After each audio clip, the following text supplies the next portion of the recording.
I'm Nino Gonzalez, and welcome to another episode of Making Sense. Well, today I'm bringing back a guest that I had several shows ago, and it's one of my accounting students, Claudia Garcia. And Claudia, welcome, and thank you for coming back and agreeing to do another show. But this time we're not going to talk to her as a student here at the college. She's sort of going to provide a little bit of opinions on some of the topics that we're going to be discussing. So we're going to be covering several items in this show, and they're not related. Some of them could be related, but it's going to be a little bit of tidbits of information in this show.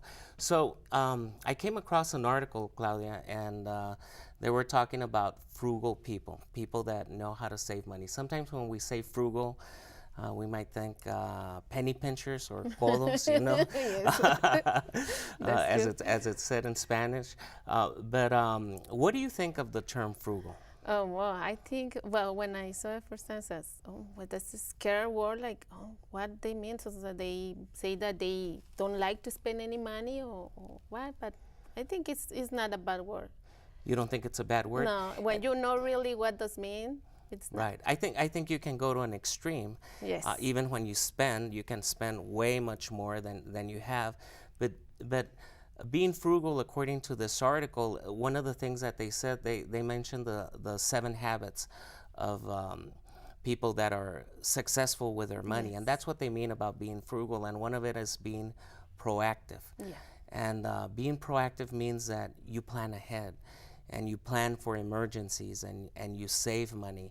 And do you consider that to be a good idea, and do you do this on your own? Yes, I consider it a good idea, especially when we know what could happen tomorrow, especially when we have kids. We never know, and it's good if we have to plan if they go to college, because we never know if we're going to have a job or not. So in my case, we have some money saved aside. We put it aside. So we want to be prepared for any kind of situation. And you know, one of the things is that when we lose a job, we don't know how long it's going to take to find a job. And usually they suggest for you to save up to 6 months worth of pay. 6 months, you know, if not at least 3 months. But many of us don't even have saved 1 month worth of pay. But because you don't know how long it's going to take you to find another job to replace your income. Yeah, that's true. I have the experience that it was a long time ago, I was pregnant and I lost my job. Mm-hmm. So it took me like almost 6 months to find out another job. So I tried to search, but it was difficult because I have my baby. But it took me a long time. So it took you about the average of the 6 months. Yes. And were you prepared to survive for those 6 months without your paycheck? Well, in that moment, we was in a little difficult situation.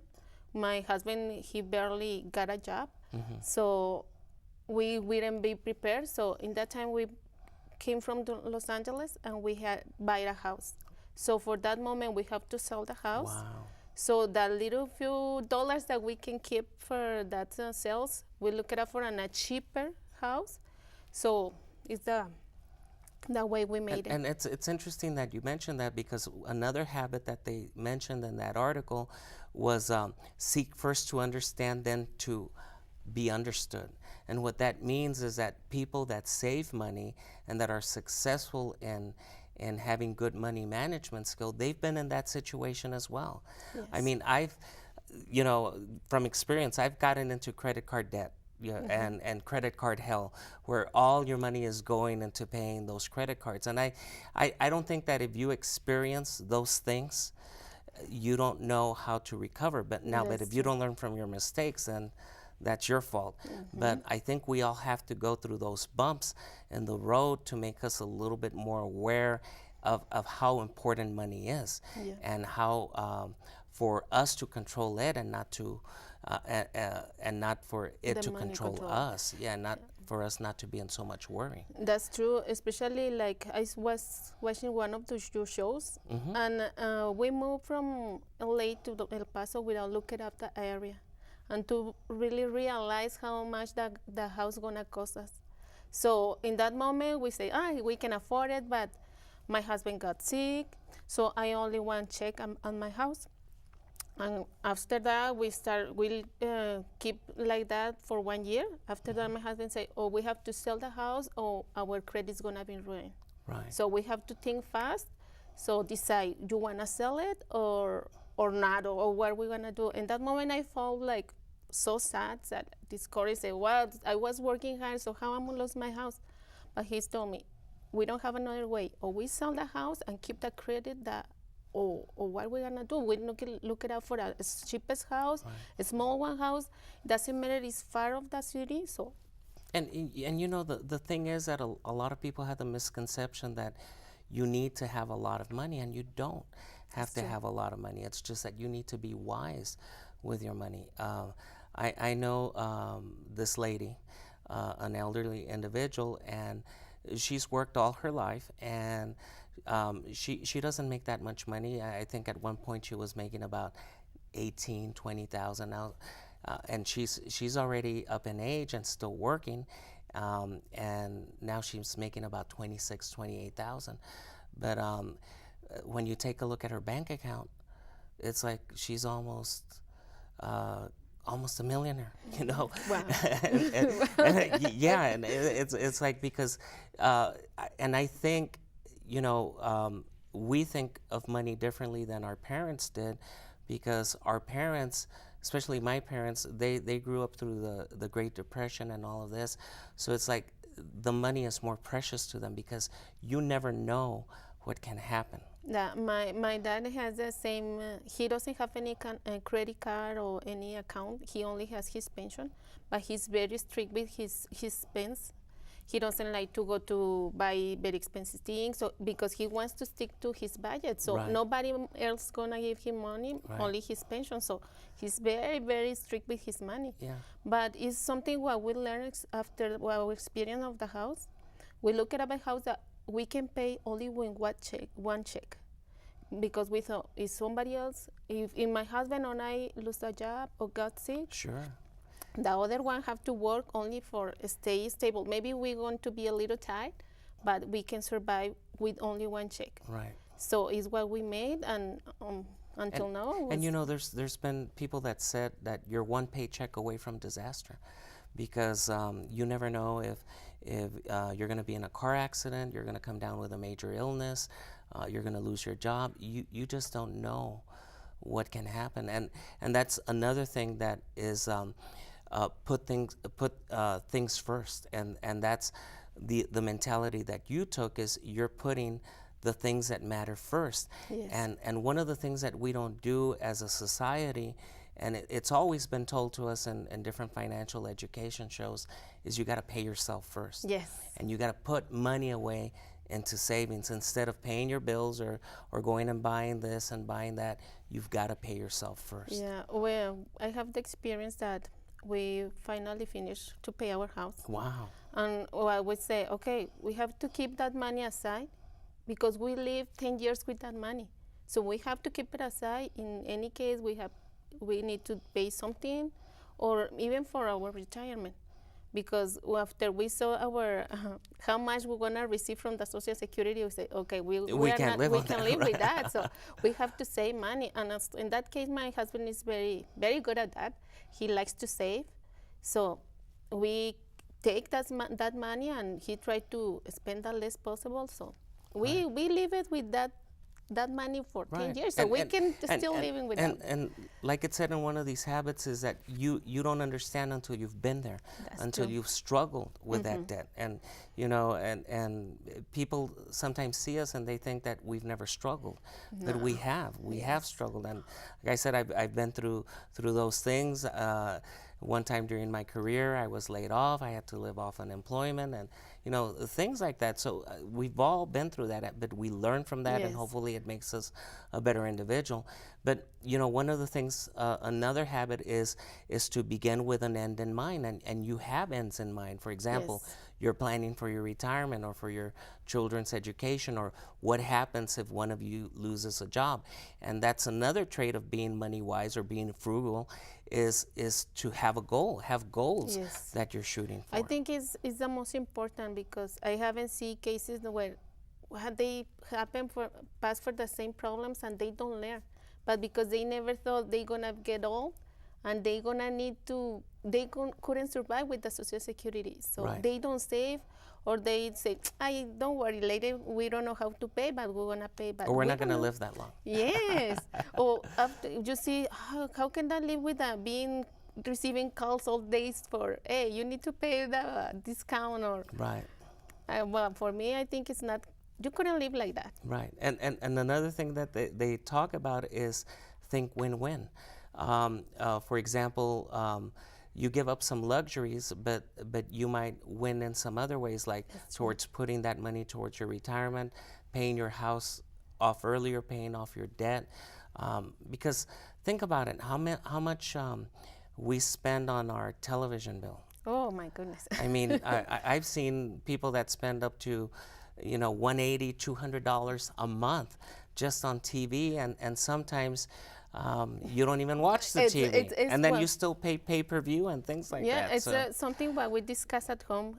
My husband, he usually likes to, he even watch TV, but for the kids, he said, oh, we need to get a cable or this dish, or, but I told him, well, but where we are going to spend that much if we don't watch TV? Right. I don't have time to watch TV, and sometimes we watch the free TV. The free TV. So it's not case. And he said, okay, but the kids, okay, do that for the kids, but Yeah, it's like you have 2,000 channels and you still can't find anything the only good to only watch. one. So, and it's when we got agreed about that. He said, okay, we look it up for something cheap, but we are gonna watch TV, Yeah. so it's And, not and, fun. and one of the other things that they say is synergize. And, you put all these pieces together, but you're synergizing with your husband because you're making decisions together, and he's on the same, in the same ballpark as you are. Because there's a lot of couples that don't discuss money issues and aren't in the same page, and that's where problems come from. As a matter of fact, a lot of relationships and marriages, one of the main things that they break up is money. And another thing that you mentioned is that do you get yourself informed on different topics and try and educate yourself? Yes, Yeah. also. Yeah, and that's one of the other traits that they said is sharpen your saw, which means you're always constantly learning and trying to learn from other people, articles, watch TV shows, attend seminars that will help you become a better financial literate person. And I noticed after read some articles that, wow, you can save a lot of money doing simple things. So, wow. Wow. Well, we'll come back and continue to the second half of Making Sense.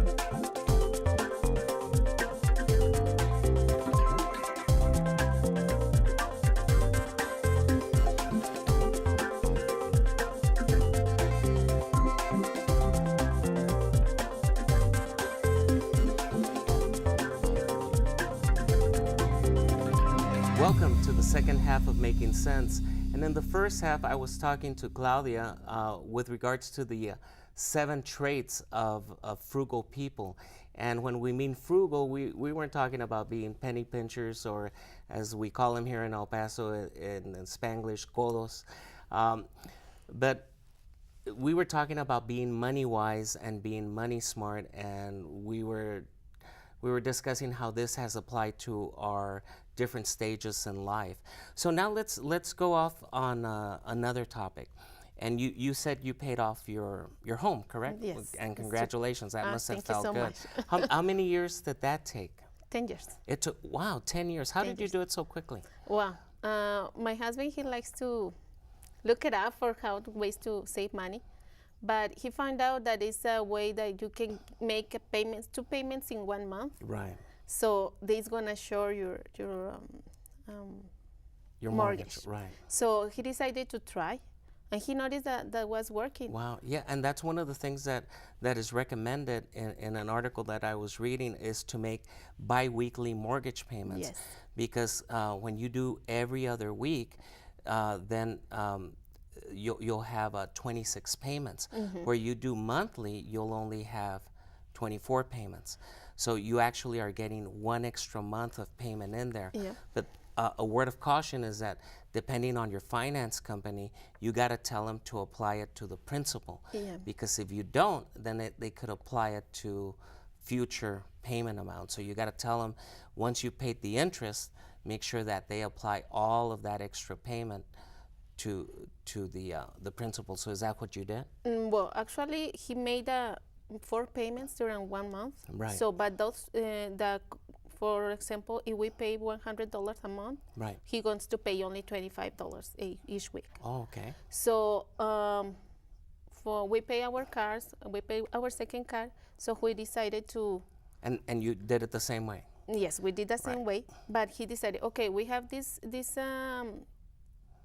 service, so we're gonna give 4 payments each for during the month.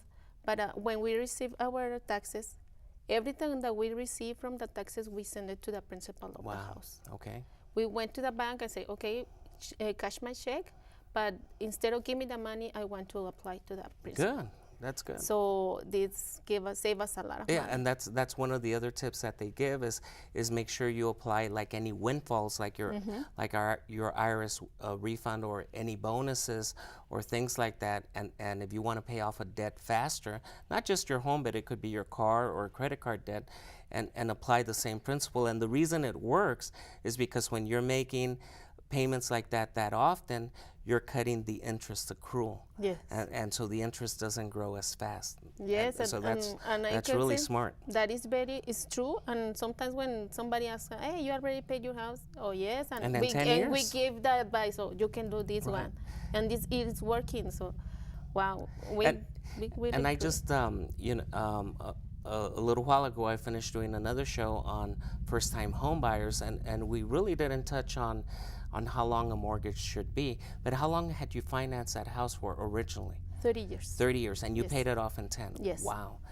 Because usually what I suggest is, and in the previous show we were talking about pre-qualification, is that try and see if you can get into a house and pay it off in 15 years and not 30 years. But the route you took is real smart, because a lot of people, what they try and do is they try and refinance it into a shorter period of time, but then you have additional costs associated with that. Yeah, actually we had a small house. It was only 2 bedrooms, but we have another baby, so my husband said, oh, we don't fit here anymore, so we need to make a remodelation. We made it. We saved money to make the remodelation. We didn't ask for any loan or anything. So that year we didn't make it that extra payment to our house, but we were saving during the year. So now our house, well, the original cost of our house was $16,000. Now our house costs $80,000. Wow. But we paid it in 10 years, so it was very good. Well, when I first asked you to do this show with me, and we were going to talk about the habits of frugal individuals, and I didn't realize I was talking to a frugal individual, and that's great. Well, more than me, my husband, he likes to save. Sometimes a lot of people, he likes to take his lunch at work. I do like that. I don't like to go at work and look it up. I work at the store, so I don't like to spend my hour in lunch look it up for what I'm gonna eat. So we both like that. And that's, when you think about it, and if you go out to eat for lunch or something like that, or you buy something, at least it's gonna be $6 to $8 a day. And how about the coffee? Does he take his own coffee? He takes his own coffee. Good. And sometimes his co-workers laugh at him because you are so codo and you don't like to spend anything. But he said, no, I'm frugal. Not codo. What he's saying, well, maybe I am, but I don't have the same debts that you have. Right. I already pay my house, or I already pay my car, so doesn't matter what you think about me. I live without any stress. So it's that's one of the things that I failed to mention in the first half, is that when you have money saved up, even if it's $500, even if it's $1,000, at least start saving a little bit, because when you start saving, then when that refrigerator breaks down, when you need brakes for your car, or you get sick and you need medicines, these big problems aren't big problems, because you have the money to take care of it. And one of the things that happens is that we make our own problems by stressing over money, what you mentioned. And there's one thing that's, you see those commercials where it says priceless, right? There's one thing that's really priceless is peace. Peace within yourself. And when you're in control of your money, and you know that these little obstacles are not going to get you, you're at more peace and you can sleep better and less stressful. Yes, and it's well, actually, it's our fundamental. We live always in peace. We don't worry about how we don't have money to pay the car, or we don't have money to pay the electricity. Right. So no, we don't worry about that, because usually we have something safe, or we don't go to every week to the restaurant to have a dinner or lunch. No, we do when we have a birthday or something special like occasion. Yes, right. only. And another thing that they suggest to pay off your house earlier is to round up the payments.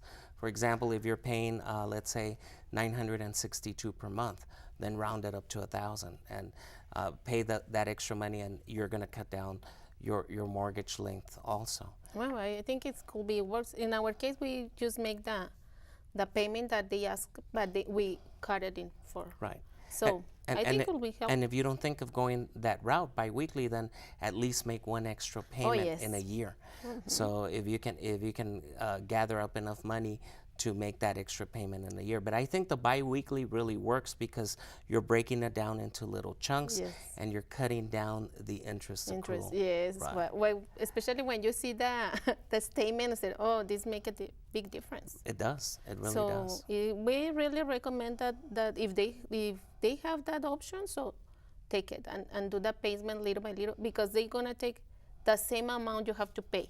They don't put extra. You have to pay, if you pay 500, 600, 800, is going to divide it during the month. Right. And one of the things that I've done several shows on credit reports and credit scores and identity theft and all of this, but America is the one that created the credit cards, and because a lot of countries still don't have credit cards, and I think that's an evil that we've exported to other countries, and because being in debt is not fun. No. And there's even a biblical sense to that, where it says that if you're in debt, you're a slave. Yes. And it is true, because and you don't have that inner peace within you. So now let's move on to another topic. Is let's talk about buying things. Okay. So do you sometimes buy used things? Oh, yes. Yes. Yes, I do. I'm fan of Savers. Okay. You can find good things there. Right. Very good things. So cheaper than you go to the store. But actually, I'm of kind of person that thinks, I have a lot of clothes that I don't ever use it. So what are you going to buy more? Right. I mentioned after I work at store. Sometimes they have a sales for $1, blouses, pants, but I don't like to go there because I have clothes. You already have clothes. Yeah, I have clothes. When I go there, because I'm gonna just stuck there and I don't wear it anymore. So I prefer don't go. If I need it, so I need that blouse, so I go to look it up. Right. And I want to see in Savers, maybe I can find out something that I can Right. fit on. And sometimes you can find some good deals, yes. name brand, and even new stuff, the stuff that hasn't even been used and at all. even sometimes they have discounts. Right. Yeah, you go to certain day, and depends of the color of the day, and they have a discount. Right. So here's some of the things that they recommend that you buy used. Last time I did a show, and I ended it with that. But of course, I had another show with a real estate broker here, and we were talking about houses. And depending, sometimes older houses are sometimes in more established communities. They're closer to things. Mm-hmm. They're not further out in the city, and sometimes they might be better built.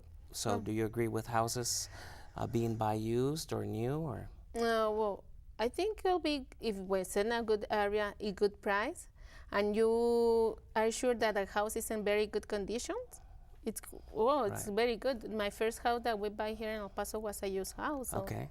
We never have any. Well, we live there just a year, so we never have any problem. Any problems? Yeah. So, and you know, of course, when you buy anything used, whether it's a car or anything like that, you might run into some things you have to fix, but they're probably going to outweigh the cost that you will be spending on a new house, that extra money.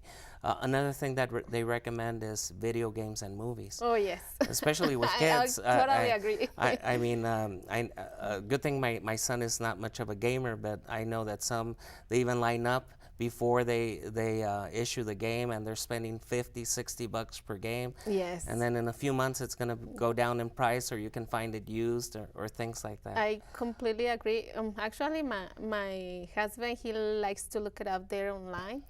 If he can get them free, it's much better. Right. So I don't know. I think depends to how we raise our children. Right. Because my children, they have a Wii. They love to play with, but we are not that to go to the electronic area and let me look at what new games are. No, we don't. They play. They are happy with we provide for them. My husband, he can look it up, go to a stop game, and he look it up for used games, and they are happy with he buy. Right, and movies the same way, because sometimes you can find them, again, like at the thrift stores or at the secondhand stores or even at flea markets for $1, maybe 50 cents.